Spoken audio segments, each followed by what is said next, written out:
Assalamualaikum warahmatullahi wabarakatuh. Sahabat Suara Hati, Isra Mi'raj dipahami sebagai peta jalan kesadaran ruhani yang wajib dilalui setiap insan secara batin. Meski secara lahir hanya Rasulullah SAW yang mengalaminya secara sempurna.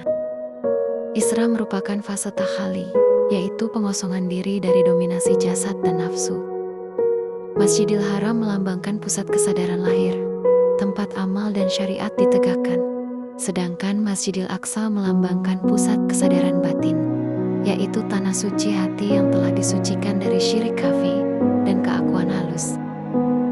Perjalanan ini terjadi dalam satu malam, mengisyaratkan bahwa ketika hijab disingkap, jarak antara dunia dan akhirat lenyap, sebab yang menghalangi bukan ruang, melainkan kesadaran yang tertutup.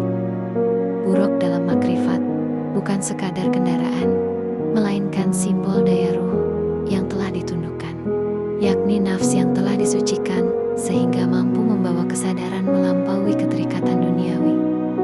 Mi'raj dimulai ketika kesadaran telah bersih dari beban ego, dan inilah fase tahalli, yaitu berhias dengan sifat-sifat ilahi. Setiap langit yang dilewati Nabi Muhammad SAW melambangkan makom batin yang harus ditembus salik. Dari kesadaran amal, ilmu, ikhlas, mahabbah, hingga fana. Pertemuan para nabi di setiap langit bukanlah pertemuan jasmani, melainkan pertemuan hakikat kenabian dalam diri insan. Karena setiap nabi mewakili kualitas rohani tertentu yang harus dihidupkan dalam diri salik. Hingga akhirnya, Mi'raj berujung pada Sidratul Muntaha, batas terakhir ilmu makhluk, tempat akal, rasa, dan bahkan ruh tidak lagi mampu melangkah.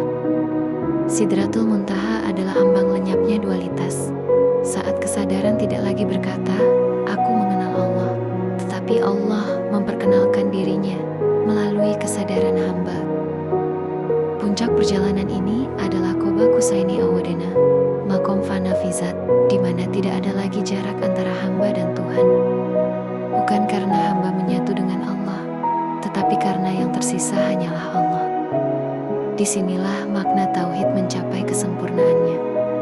Bukan sekadar mengesahkan Allah secara konsep, melainkan menyaksikan bahwa wujud diri hanyalah bayang-bayang dari wujudnya. Rasulullah SAW kembali dari Mi'raj membawa sholat, sebab sholat adalah metode ilahi agar manusia dapat mengalami Mi'raj batin secara berulang.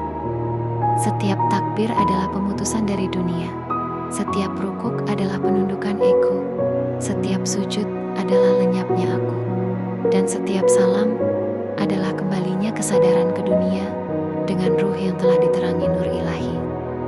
Salat daim dan zikir napas adalah upaya menghidupkan kesadaran Mi'raj ini sepanjang waktu.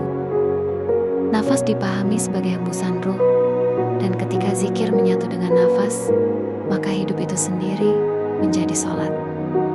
Inilah makom Bakobilah, di mana seorang hamba telah kembali ke dunia. Namun, tidak lagi hidup untuk dirinya, melainkan hidup dengan, oleh, dan karena Allah. Pada makom ini, Isra Mi'raj tidak lagi dikenang sebagai peristiwa sejarah, tetapi dialami sebagai realitas batin. Berjalan di bumi dengan jasad, namun hatinya senantiasa berada di hadiratnya.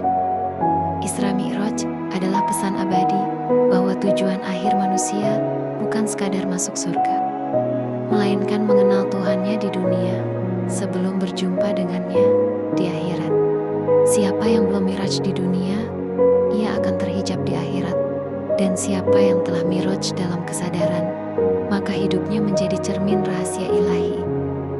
Sebagaimana Rasulullah SAW adalah Mi'raj sempurna bagi seluruh alam, maka setiap insan dipanggil untuk menapaki Mi'raj batinnya sendiri, hingga ia menyadari bahwa perjalanan terjauh bukan ke langit, melainkan kembali ke hakikat dirinya yang sejati.